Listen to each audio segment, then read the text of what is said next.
2 दिवसांपूर्वी मराठा आंदोलक मनोज जरांगे पाटील यांनी कर्डिले कुटुंबाची भेट घेतली। या भेटीत त्यांनी युवा नेते अक्षय कर्डिले यांना धीर देत आमदार स्वर्गीय शिवाजीराव कर्डिले यांच्या स्नेहाला उजाळा दिला। यावेळी मनोज जरांगे पाटील यांनी आत्महत्या केलेल्या डॉक्टर संपदा मुंडे यांना न्याय मिळावा अशी मागणी केली। मनोज जरांगे पाटील यांची अहिल्यानगर भेट सध्या चर्चेत आली आहे। नेमकं काय म्हणाले मनोज जरांगे हेच आपण या व्हिडिओच्या माध्यमातून पाहणार आहोत। नमस्कार, मी अजय आणि तुम्ही पाहत आहात अहिल्यानगर लाईव्ह 24, नगरी राजकारणाचं परफेक्ट ॲनालिसिस।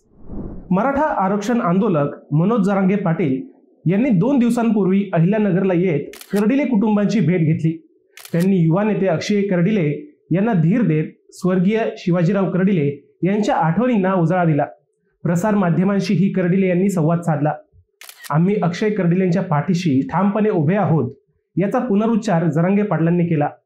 स्वर्गीय शिवाजीराव कर्डिले यांच्याबद्दल बोलताना कर्डिले हे सर्वसमावेशक नेते होते असं जरांगे पाटलांनी आवर्जून सांगितलं। शिवाय मराठा आंदोलनासाठी कर्डिले कसे सोबत होते हेही सांगितले। इतर अनेक कामांसाठी आपण कर्डिले साहेबांची मदत घेतल्याचेही जरांगे पाटलांनी नमूद केले। या भेटीत पत्रकारांनी जरांगे पाटलांना सध्या सुरू असलेल्या शेतकरी आंदोलनाबद्दल विचारले।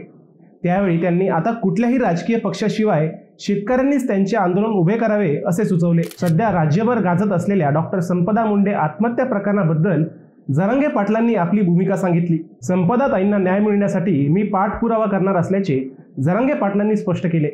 शनिवारी जरांगे पाटलांनी वडवणी तालुक्यातील कवडगाव येथे जात मुंडे कुटुंबियांची भेट घेतली। वडवणी तालुक्यातील कवडगाव येथील डॉक्टर संपदा मुंडे यांनी फलटण येथे कार्यरत असताना आत्महत्या केली होती। जरांगे पाटलांनी अहिल्यानगर भेटीत मुंडेंना न्याय मिळण्यासाठी आपण प्रयत्नशील असल्याचे सांगितले।